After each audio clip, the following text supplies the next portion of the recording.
What didn't Donald Trump do on his first day in office? Because he did a whole lot of stuff, ranging from setting us as a national emergency so that he can use the military against immigrants and refugees, to taking us out of the World Health Organization, to repealing legal protections for trans people. Well, what he didn't do was anything that impacts our grocery prices and those of us who are struggling in the economy. The number one thing that Donald Trump was elected for was specifically to help with the economy and try and make it work for working class people once again. There is nothing in his executive orders that touches on that.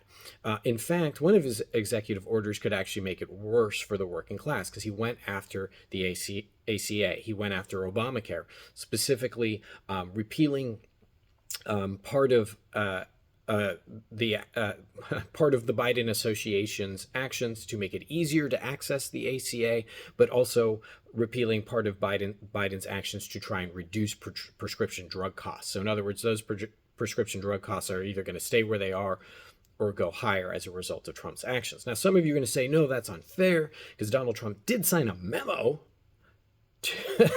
yes, a memo to tell the government agencies to find ways to reduce inflation, which is great, but it's a memo. It does nothing. It's important to note that he used his executive orders, the things that actually have teeth, in ways that in no way specifically benefit Americans in terms of the economy.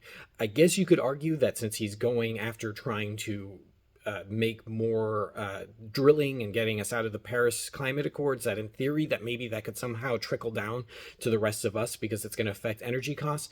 But I do not believe for an instant that all of a sudden all of these energy companies are going to be like, oh, you know what we should do now that we are accessing more oil or more energy, we're going to pass that lowered cost on to the American consumer. It doesn't happen like that. It almost never happens like that. That's why gas prices continue to, usually slowly but surely, go up. Because as soon as they can raise it, once they do raise it a little bit, they usually keep it there-ish. We're able to drop back down a bit, but steadily but surely it goes up. So was he willing to sign an order that directly attacks the Constitution? Yes. He specifically is trying to change the 14th Amendment through executive order, which is supposed to be impossible, right? The amendments have to be changed through Congress.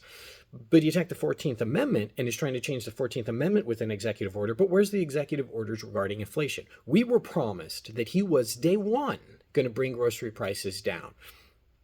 And he's taking no action to actually do that in any substantive way.